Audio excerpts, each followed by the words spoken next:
and I noticed that 46% of labor in West Africa on cocoa farms is child labor.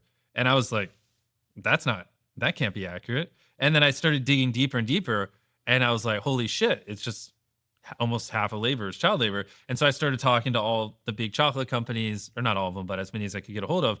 And I was like, so what do you guys do about this whole child labor thing? And they're constantly just telling me like it just is what it is. That's how chocolate always has been. And I was like, whoa, you guys make like $1 billion a year in profit. You don't see an issue with that being on the back of little kids? And they're like, no. And then I have this crazy clip on, cause I have a documentary guy. I think you saw him, Jeff, who Yeah. follows me around. Crazy clip where I'm meeting with like a big, I gotta be as vague as possible because they're gonna murder me if we got time back to them, but like a big supplier, we'll just leave it vague like that.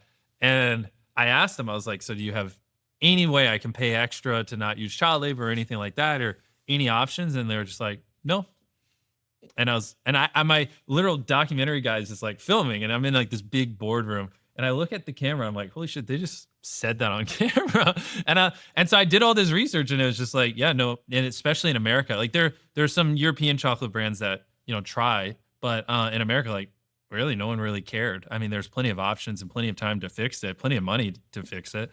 So that just kind of honestly pissed me off. And like that, so then I just was like, how do we solve this? And so then it sent me down the rabbit hole.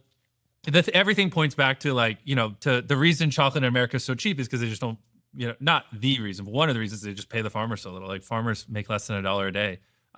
So like because of that, they're forced to use child labor because I mean, they literally just don't even have money to pay someone who's not a child. How many kids do you think are in child labor in West Africa, just on cocoa farms?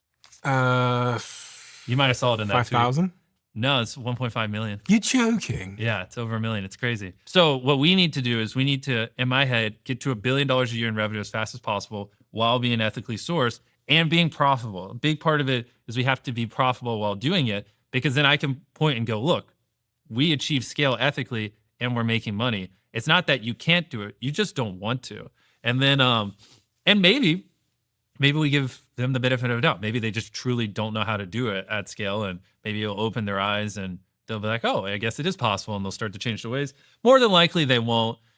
But over time, I hope we can just shine a light on it using my platform and, just show the model works. And then, I don't know, something I would love to do in the long run is like, how there's like the fair trade logo. Maybe I make my own version of it and I help other chocolate companies source their cacao ethically and, or something. And, and I just educate people on like, if it doesn't have the symbol, it's probably using child labor and something. There's some way where I could play my cards over the next 10